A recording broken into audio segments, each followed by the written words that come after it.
Shalom. First and foremost, I want to give all praises, honor, and glory to Yahweh, Bahasham, Yahweh Shai, Bahasham, Racha Kodash. Double honors to the elders and the apostles of Great Millstone, and peace and blessings to the elect. And today we're going to go into the book of Luke, the 24th chapter. Now upon the first day of the week, very early in the morning, they came onto the sepulchre, bringing the spices which they had prepared, and certain others with them.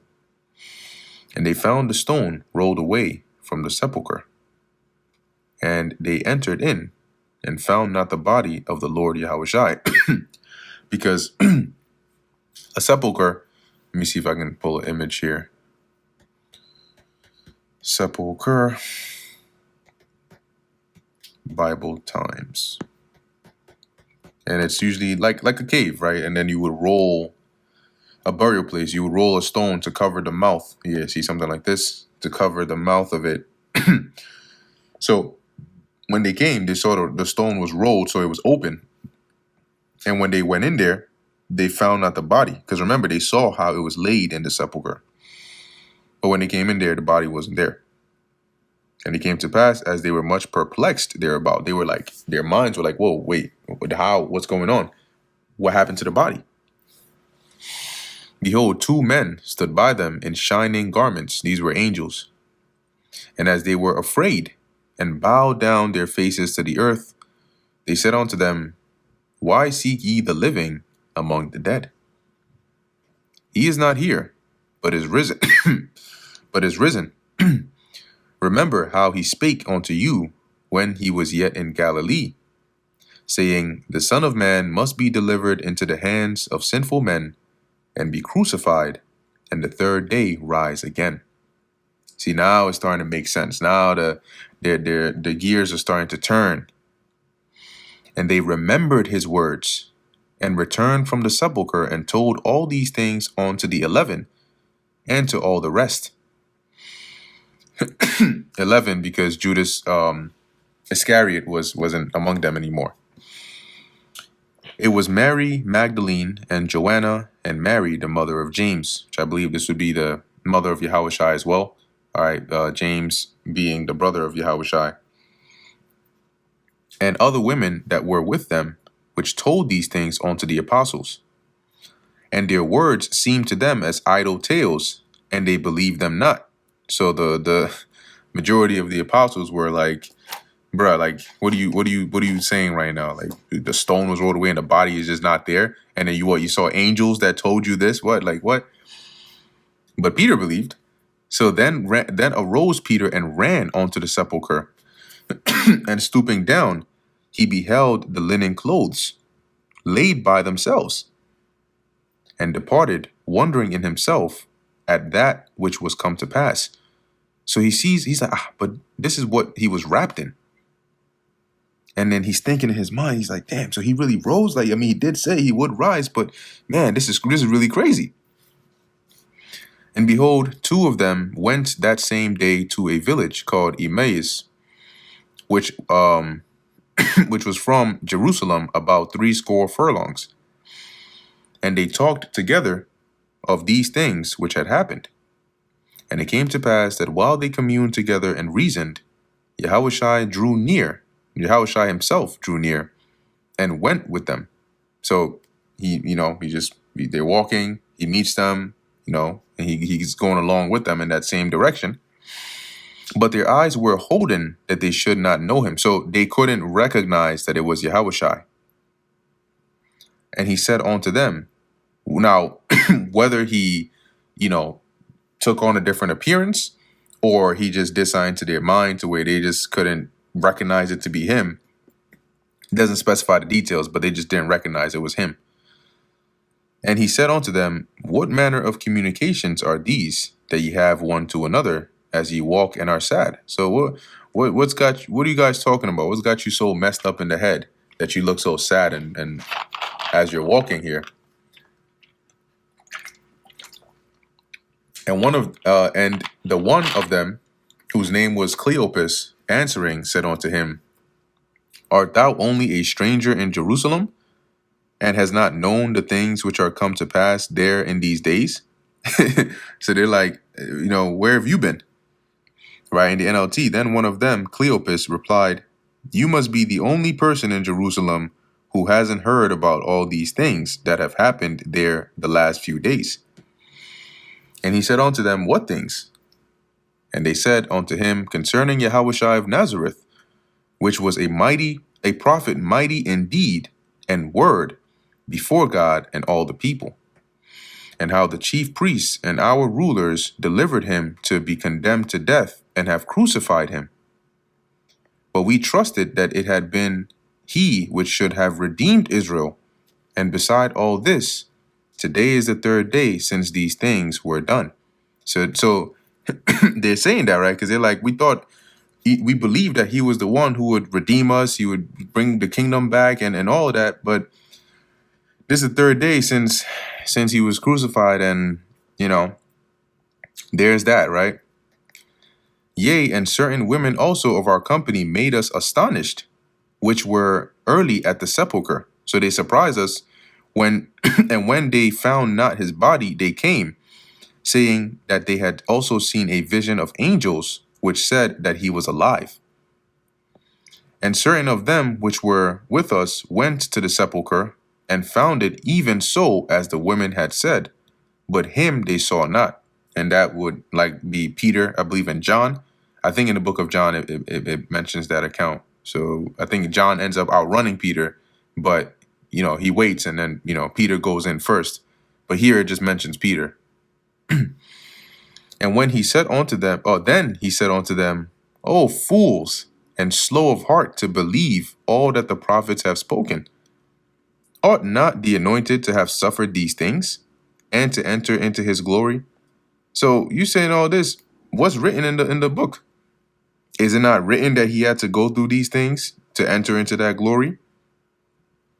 "And beginning at Moses and all the prophets, he expounded unto them in all the scriptures the things concerning himself."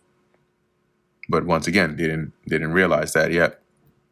So he broke it down. He would go into the law. You see right here where it says, his garment was parted, of his bones none were broken. They that ate of his bread have lifted up the heel against him. All these things. That's why he was crucified. That's why he was betrayed. That's why this had to happen. That's why that had to happen. "And they drew nigh unto the village whither they went, and he made as though he would have gone further." So as they were, as they were making their stop, he was like, basically on some like, "All right, cool. Well, you take care." So he acted like he was going to carry on further, but they constrained him, saying, "Abide with us, for it is toward evening, and the day is far spent." And he went in to tarry with them. So they said, "No, just stay with us. It's already late. Just why don't you stay here with us?" "And it came to pass, as he sat at meat with them, he took bread and blessed it and brake and gave to them.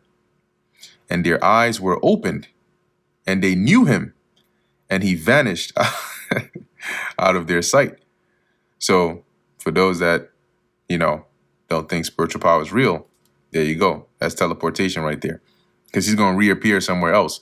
But basically, when he break the bread, then that hold that was put on them, it was taken off, and they recognized, "Oh, that's him. That's Yahushua. What? Like, how didn't we recognize him this whole time?" And immediately when their eyes popped wide open and they recognized it was him, poof, he disappeared. "And they said one to another, Did not our heart burn within us while he talked with us by the way, and while he opened to us the scriptures?" So meaning in their mind, right? Like, while he was breaking this down, it's like we feel like, this is familiar, right? But their eyes were telling them otherwise. In NLT says, they said to each other, "Didn't our hearts burn within us?" Meaning their minds, "as he talked with us on the road and explained the scriptures to us." Because this wouldn't be the first time he had done it. But they're like, in their minds, they're just like, it's just like, that's like Yahushua. That's how he breaks things down. That's how he does it. But anyway, So he's disappeared now. They're like, oh shoot, it's him. A lot is going on through their minds. And they rose up the same hour. So they still forget tarrying over here. They're going right back to Jerusalem. And returned to Jerusalem and found the 11 gathered together, and them that were with them, saying, the Lord is risen indeed, and hath appeared to Simon. That's what the 11 said to these men. So before they even told their side, they said, look, the Lord has risen. The women were not lying. He showed himself to Peter. And then these two, which were joined in there, came and told their side. And they told what things were done in the way, and how he was known of them in breaking of bread. And as they thus spake, Yahushua himself stood in the midst of them, and saith unto them, peace be unto you. So he teleported over there. So they're talking, and then boom. He just pulls up. Shalom. But they were terrified and affrighted, and supposed they had seen a spirit. You know, he probably turned, whoever, maybe he probably popped up right behind somebody, and the rest of them see him, and they all spooked. And the person, he turns around, he sees him, he probably falls off his chair. Oh shit, backing up, hairs on his neck all raised, sweating, heart beating fast. And he said unto them, why are ye troubled? And why do thoughts arise in your hearts? Behold, my hands and my feet, that it is I, myself, it's me. So they saw the place where he was pierced. Handle me and see, for his spirit hath not flesh and bones, as ye see me have. So he's like, yeah, go ahead, feel my hands, right? You can see that clearly I'm real. And when he had thus spoken, he shewed them his hands and his feet. And while they yet believed not for joy, and wondered, he said, have ye here any meat? And what this doesn't mean like it's like they were in disbelief, but they were like, I can't believe it, right? Because this is a lot to process right now. But they were very happy. And they gave him a piece of broiled fish and of an honeycomb, and he took it and did eat before them. And he said unto them, these are the words which I spake unto you while I was yet with you, that all things must be fulfilled, which were written in the law of Moses, and in the prophets, and in the Psalms concerning me. And it was a beautiful thing at this point, right? A joyous thing, because now the mission was done, right? Now that burden, that baptism that he had to be baptized of, that grieved him so much, right? Because of what he would have to go through, he had done it, and he succeeded, and he overcame. So that was a win for him and for us. Like, imagine that relief of like completion the right way. Then opened he their understanding. Make sure I read everything in 44, right? These are the words which I spake unto you while I was yet with you, that all things must be fulfilled, which were written in the law of Moses, and in the prophets, and in the Psalms concerning me. Then opened he their understanding, that they might understand the scriptures. Because remember, he would leave, but they would carry on the torch. So they were able to, he gave them that deep understanding of the scriptures. So the parts in which it was written, and it said, that's why when you go later on in the book of Acts and so on, and they're making reference to different parts in the Old Testament, in the law, in the prophets, and the Psalms, they knew what they were talking about because the Lord had opened up their understanding. And he said unto them, thus it is written, and thus it behooved Hamashiach to suffer, and to rise from the dead the third day. And that repentance and remission of sins should be preached in his name among all nations, beginning at Jerusalem. Why? Because then you would have the elect of Israel from all those nations hear it, and then they would they would come back to the fold. And that's what began, right? That's why the Apostle Paul comes in, and the ministry, it basically explodes. Now you have, Europe, Asia Minor, like all these regions where the gospel is being preached. And ye are witnesses of these things. And behold, I send the promise of my Father upon you, which is the Holy Spirit. But tarry ye in the city of Jerusalem until ye be endued with power from on high. And he led them out as far as to Bethany, and he lifted up his hands and blessed them. And it came to pass, while he blessed them, he was parted from them and carried up into heaven. Kind of like what happened with Elijah and Elisha, but he was beamed up right into that chariot, and then off he goes. And they worshipped him and returned to Jerusalem with great joy, and were continually in the temple, praising and blessing God. Amen. And that brings us to the end of the book of Luke, the 24th chapter, and the end of the entirety of the book of Luke. Lord willing, that was edifying to the elect. In closing, I want to give all praises, honor, and glory to Yahweh, Bahasham, Yahweh Shai, Bahasham, Raka Kodash. And until next time, Shalom.